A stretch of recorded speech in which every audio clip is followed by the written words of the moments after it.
Swastiastu. Perkenalkan, nama saya Nikade Dianingsih dengan NIM 8590388606. Saya adalah mahasiswa Universitas Terbuka semester 6 UPBJJ Denpasar. Kali ini saya akan melakukan praktikum sifat cahaya untuk memenuhi tugas mata kuliah praktikum IPA di SD. Selamat menyaksikan. Pengertian dari sifat cahaya.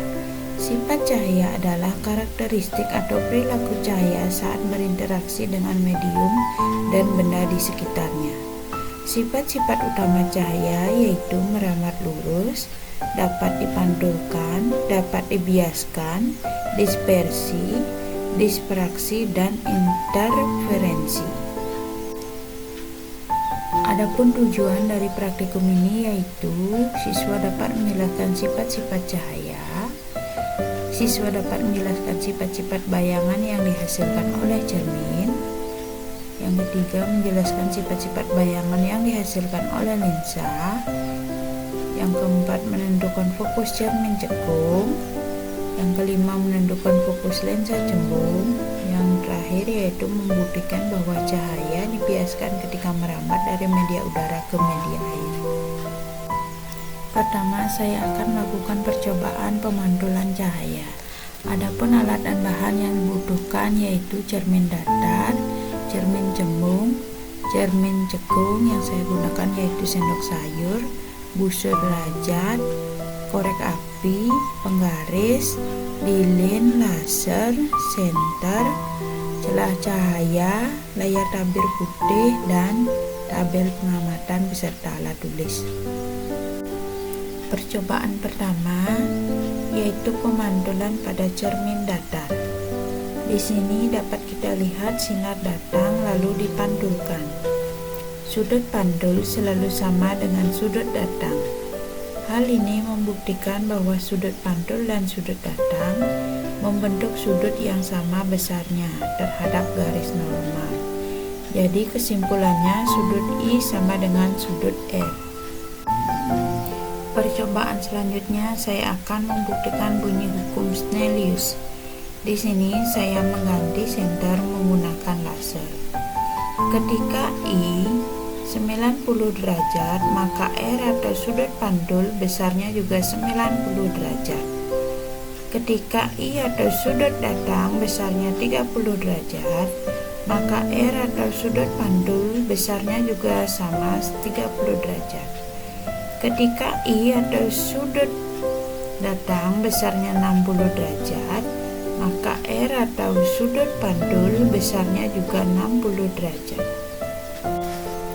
Percobaan selanjutnya saya akan menggunakan lilin yang saya letakkan di depan cermin datar dan akan saya amati bayangannya selama benda itu saya geser-geserkan di depan cermin datar.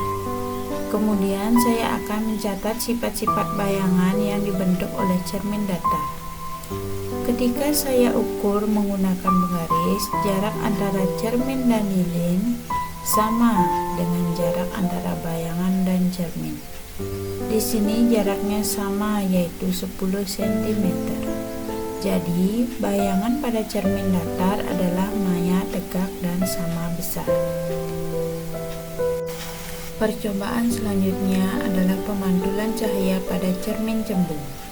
Ketika saya dekatkan cermin cembung pada lilin, cahaya tersebut akan dipantulkan dan sinar pantul akan menyebar. Dapat dilihat pada layar putih. Di sini cahayanya menyebar.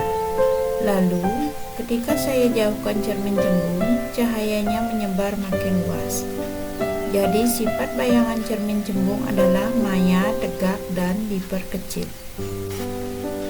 Percobaan selanjutnya adalah pemantulan pada cermin cekung. Ketika saya dekatkan cermin cekung ini di depan lilin, dapat dilihat cahayanya terkumpul dan terfokuskan pada satu titik. Hal ini dikarenakan cermin cekung mengumpulkan dan memfokuskan cahaya pada saat cermin didekatkan. Sifat bayangan yang terbentuk adalah maya, tegak, dan diperbesar.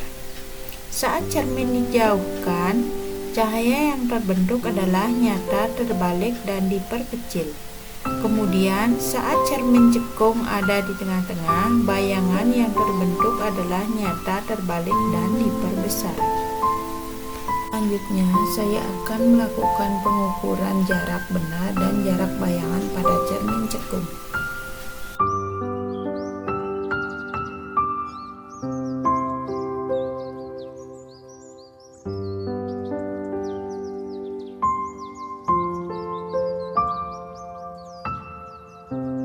Selanjutnya yaitu percobaan pembiasan cahaya.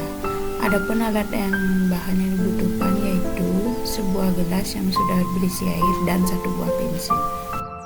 Pensil yang dicelupkan miring ke dalam gelas bening berisi air.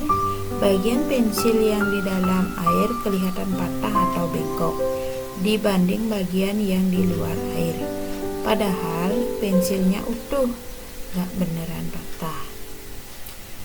Pensil hanya kelihatan patah di batas permukaan air. Bagian di air kelihatan lebih besar dan posisinya naik. Ini membuktikan adanya pembiasan atau pembelokan cahaya karena beda kerapatan medium. Air lebih rapat dari udara, sehingga cahayanya membelok.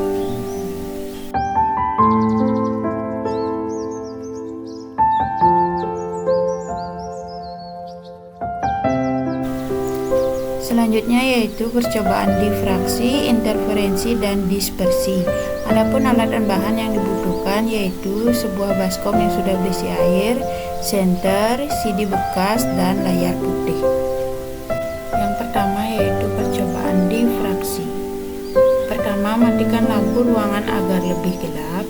Kemudian nyalakan senter dan sorot CD yang sisinya ada label. Kemudian pantulkan bayangannya ke dinding berwarna putih. Amati pantulan cahayanya. Sinar senter yang tadinya satu titik bulat, setelah kena DVD jadi melebar atau menyebar ke samping kiri atau kanan. Di layar muncul pola garis-garis terang, gelap, melengkung. Yang kedua yaitu percobaan interferensi. Letakkan CD di atas meja atau lantai dengan sisi mengkilap menghadap ke atas. Kemudian nyalakan senter dan sorotkan berkas cahaya ke permukaan CD dengan sudut miring sekitar 45 derajat. Lalu amati pantulan cahaya yang ada di atas permukaan CD. Pada layar muncul pola garis-garis terang dan gelap bergantian berbentuk melengkung atau pelangi. Warna terang paling kuat di tengah, makin ke pinggir makin redup. Terakhir yaitu dispersi. Siapkan baskom kecil yang sudah berisi air, kemudian masukkan CD ke dalam baskom sampai tenggelam dengan sisi mengkilap menghadap ke atas. Kemudian sorot CD dengan senter dan pantulkan sinarnya ke layar putih. Lalu amati pantulan cahayanya pada layar putih. Cahaya putih senter terurai menjadi warna pelangi, ungu, biru, hijau, kuning, oranye, merah dari dalam keluar.